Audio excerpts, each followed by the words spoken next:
basically the reason or reasons behind your visit here in Coega development?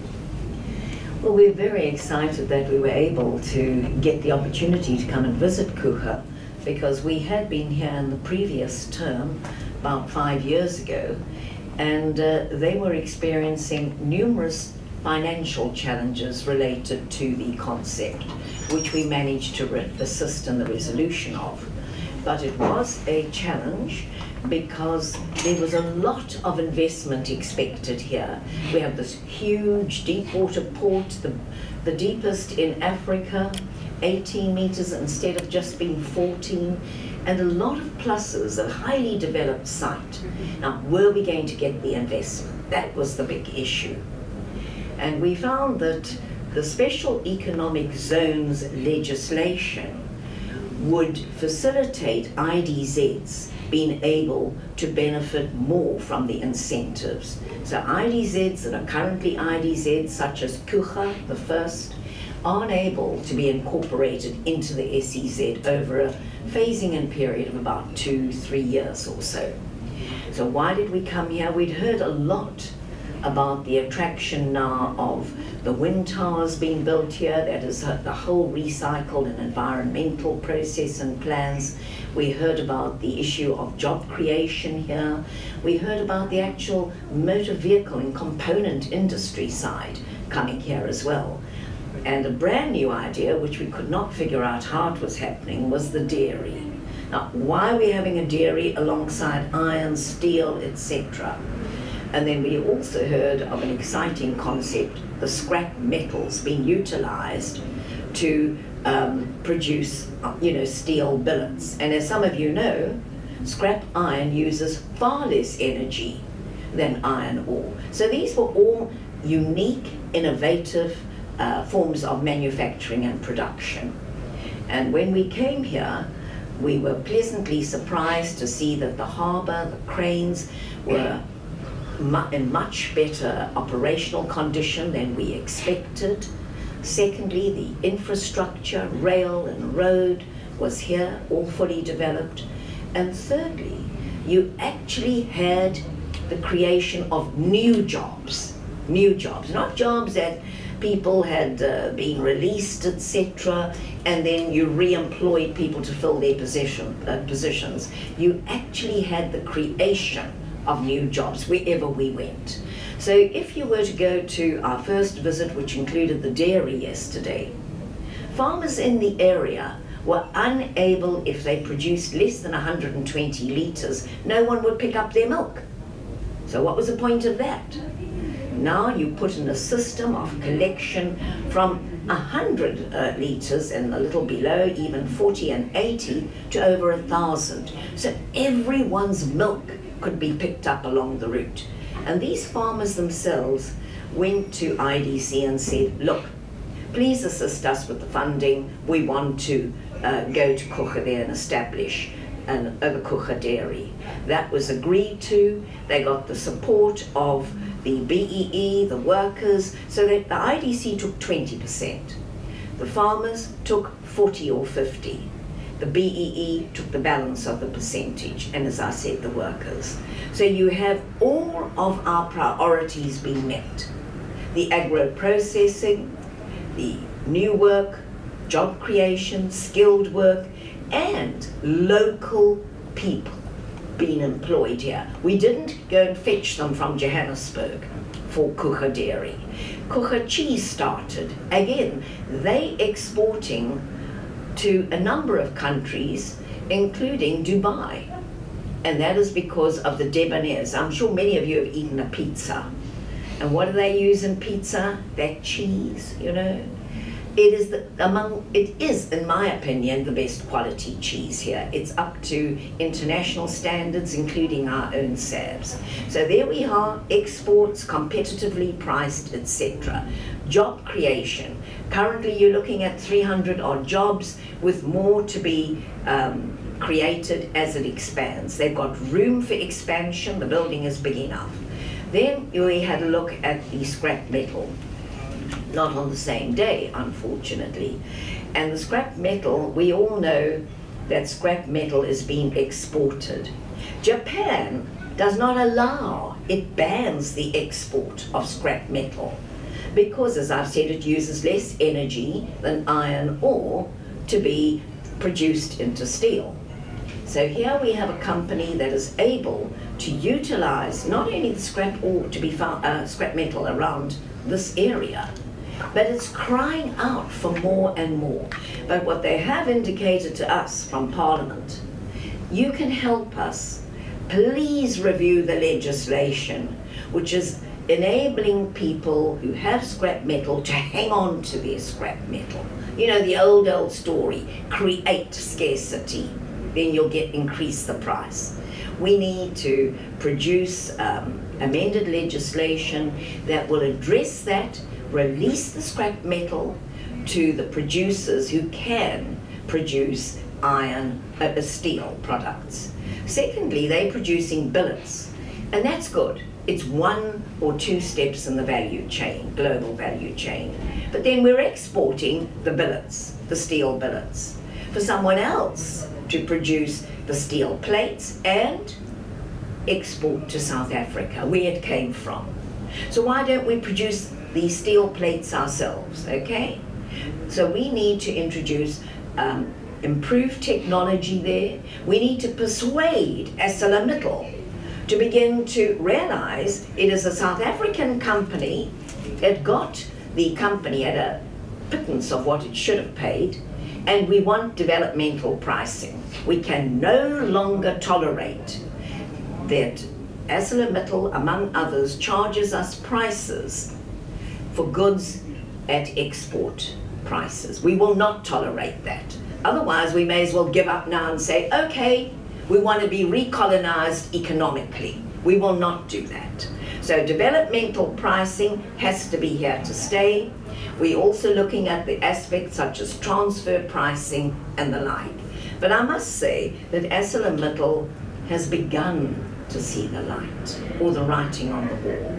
And they are talking about reviewing the price model, etc. Other areas were that was Agni Steel. They brought in nearly 400 or 500 workers. They also brought in some of their own people from India, the Mumbai region, who had the special skills, but they're only here for a couple of years before returning. However, due to delays as a result of red tape, etc., which operates within the IDZ concept, they've only had about 6 months, 8 months to actually utilize their skills here before they go. Now, the SEZ, Special Economic Zones legislation, will be addressing the delays that were identified in the IDZ, under which Agni Steel came in. The new legislation also enables more incentives to be utilized effectively and so on. So they won't experience the same delays as they've had in the past.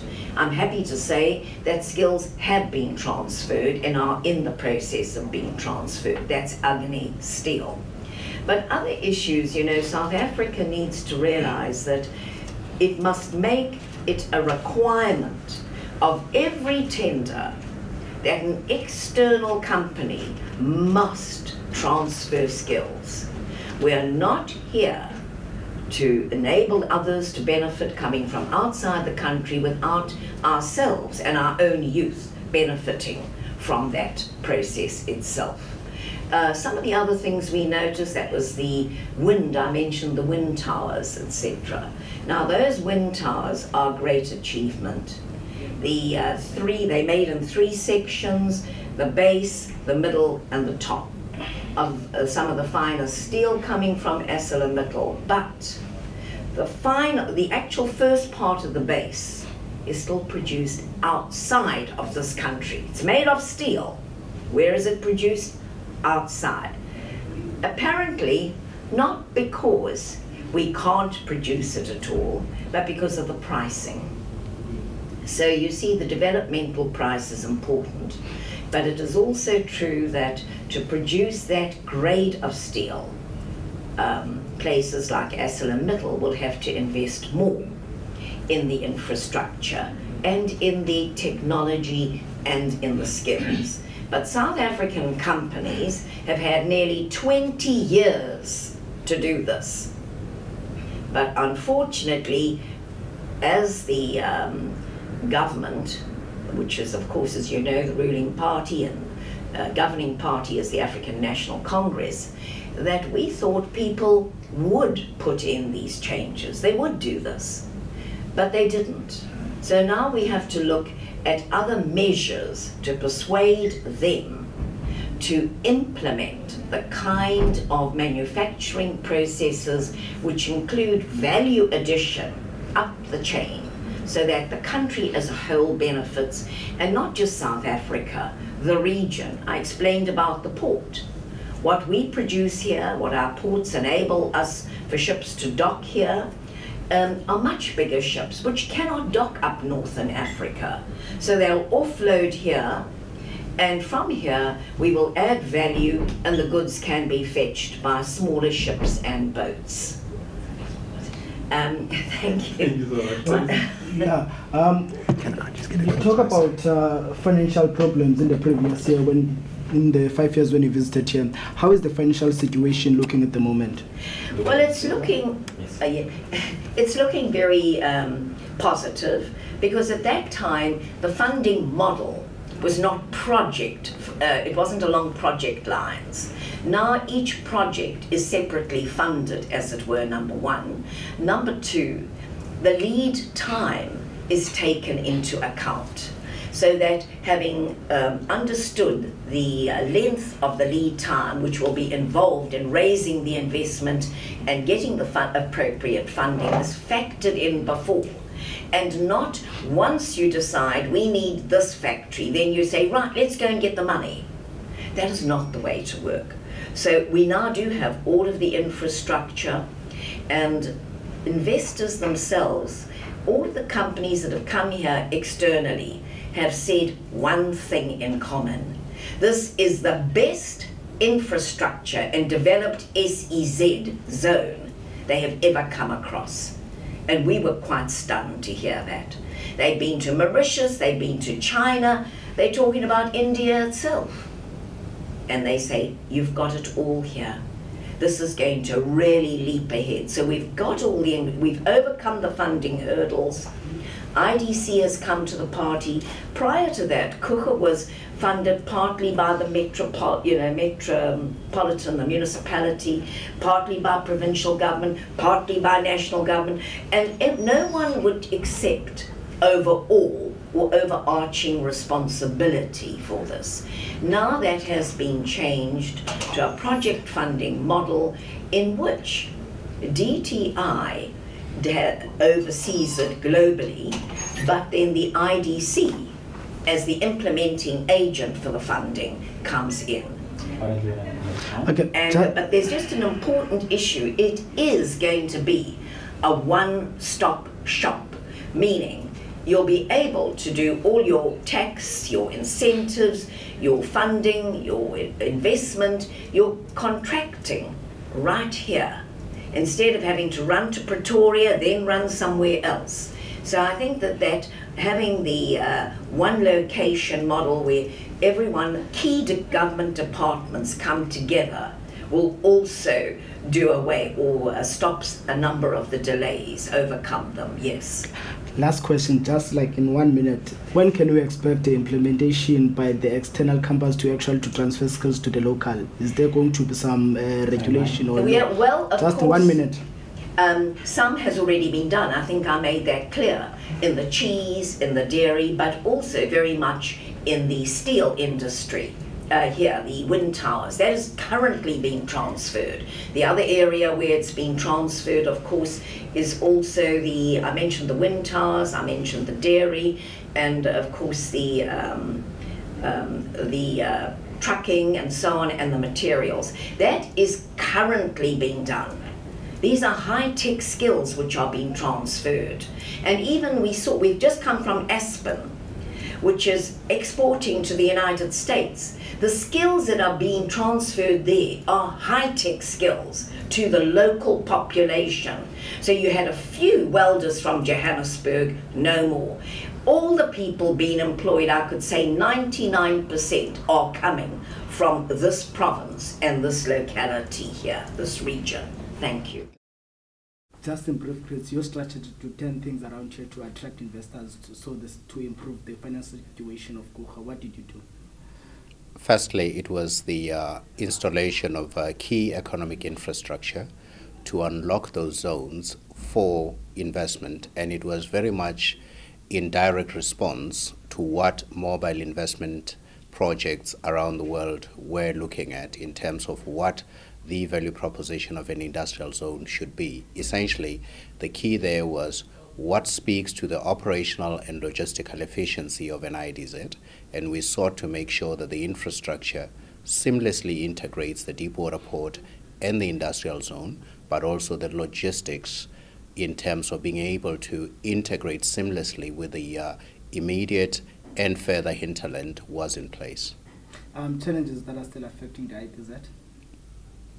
A key challenge at the moment is the fact that the rate at which investments are being made worldwide has slowed down, because we have been targeting mostly export-oriented types of industries, but you know that demand has very much softened in our target markets. However, what we have done is to look now more at efficiency-seeking investments, which means that they would have ceased to derive benefit elsewhere in the world. However, our value proposition is strong enough for them to derive those efficiencies and return to profitability simply by locating here and taking advantage of the existing suite of investor support mechanisms, particularly from national government and to a great extent from local government. Okay. Lastly, the portfolio committee has sort of given the IDZ a thumbs up. What does it mean for Coega IDZ? It is a very positive endorsement in that it tells us that we are now on track to cementing a competitive future for this region and invariably the Eastern Cape.